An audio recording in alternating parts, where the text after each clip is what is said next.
राक्षस राज रावण की आज्ञा पाकर प्रहस्त का बलवान पुत्र जम्बुमाली, जिसकी दाढ़ें बहुत बड़ी थीं, हाथ में धनुष लिए राजमहल से बाहर निकला। वह लाल रंग के फूलों की माला और लाल रंग के ही वस्त्र पहने हुए था। उसके गले में हार और कानों में सुंदर कुंडल शोभा दे रहे थे। उसकी आंखें घूम रही थीं। वह विशालकाय, क्रोधी और संग्राम में दुर्जय था। उसका धनुष इंद्रधनुष के समान विशाल था।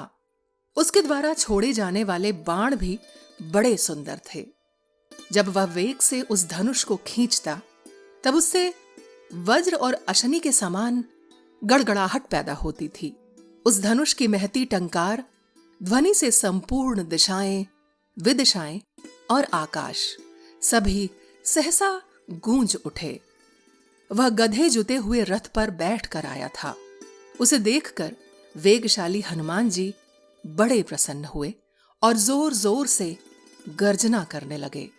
महातेजस्वी जम्बुमाली ने महाकपि हनुमान जी को फाटक के छज्जे पर खड़ा देख उन्हें तीखे बाणों से बींधना आरंभ किया। उसने अर्धचंद्र नामक बाण से उनके मुख पर, कर्णी नामक एक बाण से मस्तक पर और 10 नाराचों से उन कपीश्वर की दोनों भुजाओं पर गहरी चोट की।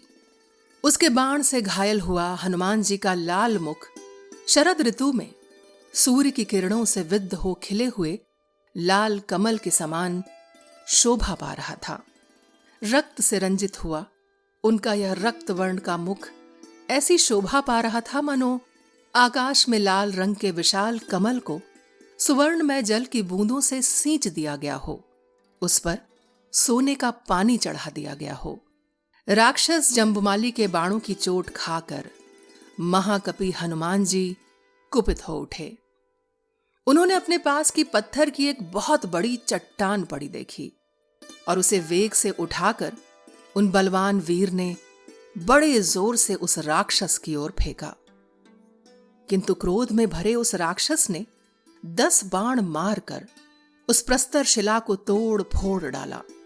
अपने उस कर्म को व्यर्थ हुआ देख प्रचंड पराक्रमी और बलशाली हनुमान जी ने एक विशाल साल का वृक्ष उखाड़कर उसे घुमाना आरंभ किया। उस महान बलशाली वानर वीर को साल का वृक्ष घुमाते देख महाबली जम्बुमाली ने उनके ऊपर बहुत से बाणों की वर्षा की।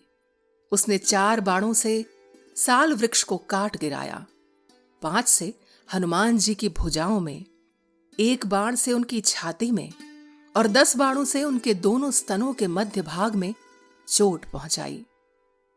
बाणों से हनुमान जी का सारा शरीर भर गया। फिर तो उन्हें बड़ा क्रोध हुआ और उन्होंने उसी परिघ को उठाकर उसे बड़े वेग से घुमाना आरंभ किया। अत्यंत वेगवान और उत्कट बलशाली हनुमान बड़े वेग से घुमाकर उस परिघ को जम्बुमाली की विशाल छाती पर दे मारा।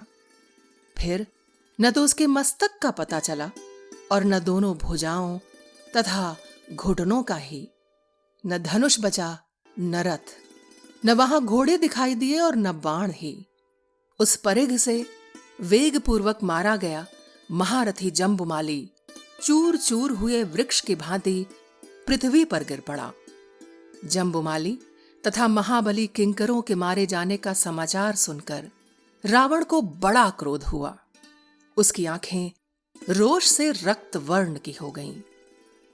महाबली प्रहस्त पुत्र जम्बुमाली के मारे जाने पर निशाचर राज रावण के नेत्र रोष से लाल होकर घूमने लगे। उसने तुरंत ही अपने मंत्री के पुत्रों को, जो बड़े बलवान और पराक्रमी थे, युद्ध के लिए जाने की आज्ञा दी। इस प्रकार श्री वाल्मीकि निर्मित आर्ष रामायण आदि काव्य के सुंदरकांड में 44वां सर्ग पूर्ण हुआ।